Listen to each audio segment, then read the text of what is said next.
Hola, bienvenidos y bienvenidas. Esto es Historia en Pantuflas y hoy vamos a ver el 25 de mayo, analizar y desmitificar.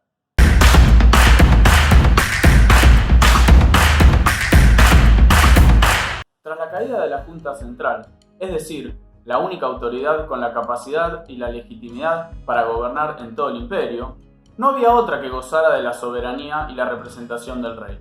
El 31 de enero de 1810, en la isla de León, se creó el Consejo de Regencia, que intentó mantener la autoridad real y la unidad imperial. Este, sin embargo, tuvo dificultades para poder legitimarse, ya que no había sido instituido por medio de la retroversión de la soberanía en los pueblos. Por el otro lado, en las colonias hispanoamericanas, algunos sectores criollos de la élite sostenían de manera más efusiva el asumir un rol más activo y autónomo en las decisiones políticas y económicas locales. Dentro del Virreinato del Río de la Plata, algunos comerciantes pedían la finalización del comercio monopólico español y la apertura a nuevos mercados que ya estaban siendo cubiertos en algún punto por el contrabando. Estas posturas librecambistas entendían que mediante este mecanismo se beneficiaría el comercio virreinal y el abaratamiento de los costos. El mismo Mariano Moreno presentó al virrey Cisneros un documento titulado Representación de los Hacendados, que pregonaba la apertura comercial. Finalmente, y solo por un plazo de tiempo fijo, Cisneros accedió a regañadientes a que se abriera el comercio con Inglaterra, que era la potencia que más presionaba por la apertura comercial, y cuyos comerciantes tenían buenas relaciones con sectores de la élite porteña. Casualidad o no, el decreto de Cisneros tenía una fecha de caducidad en mayo de 1810. ¿Qué pasó en esos días de mayo? Durante mucho tiempo en los colegios se puso mucho énfasis en la semana de mayo y qué pasaba en cada uno de esos días. En este video intentaremos en algún punto marcar los días más importantes y sobre todo los conceptos y los procesos que se sucedieron en lo que se denominó la Semana de Mayo, que va del 18 al 25. Dato aparte, el 18 de mayo, que se celebra el Día de la Escarapela, es en conmemoración al decreto de 1812 que realiza el primer triunvirato, oficializando la escarapela celeste y blanca. En ese mismo día, pero de 1810, comenzaron a circular en Buenos Aires las noticias de que la Junta Central de Sevilla había caído y en su reemplazo se había creado el Consejo de Regencia. El virrey Cisneros intentó primero esconder lo imposible y luego calmar las aguas, señalando que todo seguiría normalmente en América y que nada tenía por qué cambiar. Pero lo cierto es que muchos en la región pensaban lo contrario, que el poder del virrey, designado por esa junta, carecía de legitimidad. Por esa misma razón, un grupo de vecinos, incluidos personajes como Manuel Belgrano, José Castelli, Nicolás Rodríguez Peña, entre otros, que eran del sector reformista, comenzaron a presionar para que se produjesen cambios, que comenzaban en primer lugar con la remoción del virrey. Este sector de la élite porteña solicitó a Cisneros presión mediante la convocatoria a un cabildo abierto y finalmente el virrey accedió a que se realizara el día 22 del mes de mayo. Cuando hablamos de cabildo abierto, hacemos referencia al llamado extraordinario que realiza el cabildo para solucionar alguna situación de emergencia y en lo que solo podían participar los vecinos de la ciudad. El día 22 se realizó finalmente el cabildo abierto, en donde se discutieron varias propuestas. La primera, desconociendo y rechazando la legitimidad del Consejo de Regencia, pretendía remover al virrey y, siguiendo los preceptos de la retroversión de la soberanía de los pueblos, convocar a una junta provisoria que asumiera el mando en el territorio del virreinato. Otra propuesta importante fue, por supuesto, la de mantener el status quo y sostener al virrey en su posición, pero fue derrotada por la anterior. Incluso, entre los que se inclinaban por la opción de una junta de gobierno local, había quienes proponían que para eso debían esperar a que se incorporaran diputados del resto de las regiones del virreinato. Recordemos que en ese cabildo abierto solo estaban presentes los vecinos de Buenos Aires. Sin embargo, eran mayorías los que entendían que la formación de la Junta de Gobierno era de carácter urgente y que no había más tiempo que perder, si bien se consideró convocar a los pueblos del territorio a sumarse a la Junta una vez formada. Después de todo, la Junta de Gobierno porteña, como capital del virreinato, pretendía asumir la soberanía de todo el territorio del Virreinato del Río de la Plata. Esto, a futuro, traería nuevos conflictos. Aunque el debate se prorrogó, lo que se determinó el 22 de mayo es que luego de la expulsión del virrey, el poder debía recaer en una nueva autoridad, que sería la Junta. El día 24 se anunció desde los balcones del Cabildo la nueva Junta de Gobierno, aunque esta tenía como presidente a Cisneros. Ante esto, los sectores antes mencionados presionaron para que se desconozca la Junta y se forme otra nueva. Cuando las milicias advirtieron que no reconocerían una junta en la que esté Cisneros como presidente, el Cabildo no tuvo otra opción que acceder y formar una nueva junta de gobierno que fue presentada el día 25. La junta estuvo conformada por los siguientes integrantes: Cornelio Saavedra como presidente, Mariano Moreno y Juan José Paso como secretarios, Manuel Belgrano, Juan José Castelli, Miguel de Ascuénaga, Juan Larrea, Domingo Mateu y Manuel Alberti como vocales.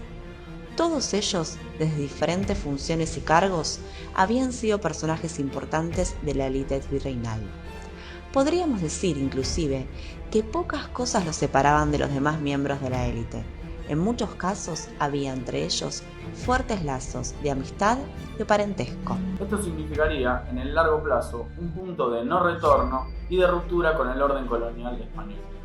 Es muy característico de la historiografía oficial nacional señalar que este fue el primer gobierno patrio, y en gran medida este discurso se basa en el mito de la preexistencia de la nación argentina. En pocas palabras, este mito señala que el 25 de mayo se despertó algo así como un sentimiento nacional argentino que motorizó la independencia de España. Todas las acciones de gobierno llevadas a cabo por la Junta de Buenos Aires en realidad tenían como objetivo recuperar la autoridad política en nombre del rey en el territorio del virreinato. Se sostenía el discurso de que la Junta de Gobierno actuaría como el rey mientras éste estuviera prisionero, y no existía aún ningún interés en independizarse del imperio. Y ahí que su nombre oficial fuese Junta Provisional Gubernativa de las Provincias del Río de la Plata, a nombre del señor don Fernando VII. En los papeles nada había de diferente a la conformación de otras juntas que se habían dado durante el bienio 1808-1810. La Junta desconocía al Consejo, no al rey. Sin embargo, el carácter provisorio de la Junta de Gobierno terminó por ser algo más bien permanente. Aunque no se hablaba aún de nación, algunos contemporáneos y miembros dentro de la Junta sostenían que era el inicio de algo nuevo, y a medida que iban pasando los meses, la postura de la Junta se iba radicalizando a instancias de su secretario, Mariano Moreno. Por eso, manteniendo la idea de que se actuaba en nombre del rey, podían oponerse a lo que ordenaba el Consejo de Regencia desde España, mientras se esgrimía la máscara de Fernando VII para legitimar el poder. Por otro lado, un proceso particular había iniciado en Buenos Aires con las invasiones inglesas de 1806 y 1807. La militarización de la población. Al fracasar la defensa de la ciudad ante la invasión británica, a instancias del virrey Liniers, se habían creado distintos cuerpos de milicias para expulsar a los ingleses y en 1807 defender la ciudad de un segundo ataque. Hacia 1810, de un total de 40.000 habitantes que tenía Buenos Aires, 8.000 eran milicianos. Estas milicias se organizaron según el origen social y geográfico, siguiendo la lógica virreinal. El más importante regimiento de milicias era el de los ciudadanos de Buenos Aires, comandado por Cornelio Saavedra. Este contaba con más de 4.000 milicianos y eran llamados regimiento de patricios, puesto que todos provenían de la patria, es decir, Buenos Aires. También había cuerpos de milicias de los territorios de las provincias del norte, arribeños, cuerpos de pardos y morenos, e incluso de distintos lugares de España, catalanes, vascos, cantábricos, pero ninguno era tan numeroso como el de los patricios. Desde entonces, este cuerpo de milicias jugó un papel político fundamental, debido a que representaba una fuerza armada considerable, y su apoyo podía inclinar la balanza en favor de un lado o del otro. Por ejemplo, el 1 de enero de 1809 estalló un motín contra el virrey Liniers encabezado por Martín de Álzaga, que contaba con el apoyo de los cuerpos de milicias españolas. Sin embargo, el mismo fue sofocado gracias a que Liniers contó al final con el apoyo de los patricios. En mayo de 1810, por otro lado, los patricios apoyaron la destitución del virrey Cisneros y presionaron al cabildo para que lo removiera también de la Junta el 24 de mayo. El peso de estas milicias fue tan importante que la nueva Junta de Gobierno contó con Saavedra como presidente de la misma.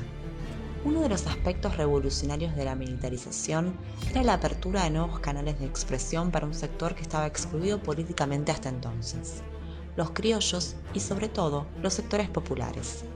La participación cada vez más importante de lo que entonces se llamaba Bajo Pueblo es un aspecto que caracterizó a la década revolucionaria, pero al menos hasta 1810 su participación estaba limitada a las órdenes de los oficiales de milicias o de distintos líderes políticos de la élite, y aún no se habían manifestado espontáneamente ni exigido reivindicaciones de ningún tipo.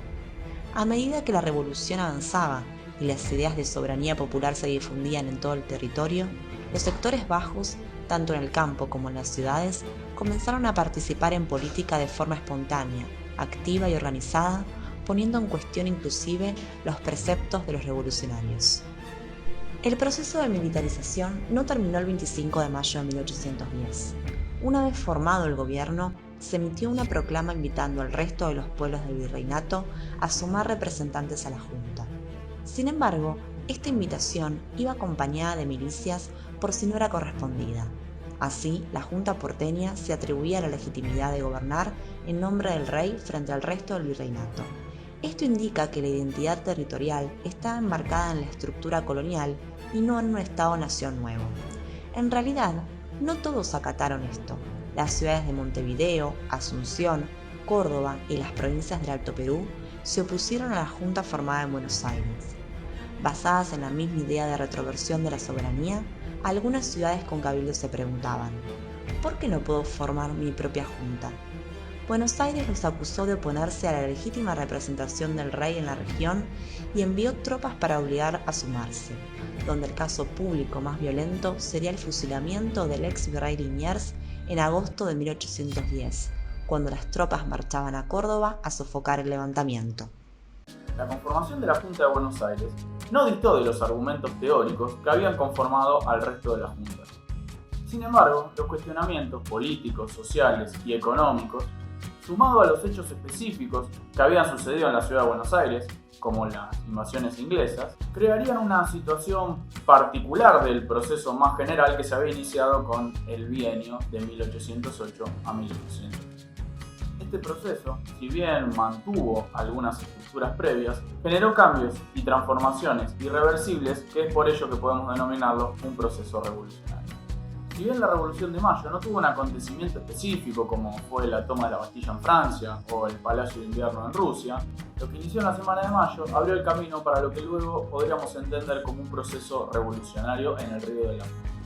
Con el correr de los meses y las dificultades para poder legitimarse en el poder, la militarización, la violencia política y las guerras serían algunos de los fundamentos que caracterizarían a esta década revolucionaria. Pero esto quedará para otros videos. Chao. Si te gustó el video, suscríbete al canal, comentá, danos me gusta o criticá. Nos vemos la próxima.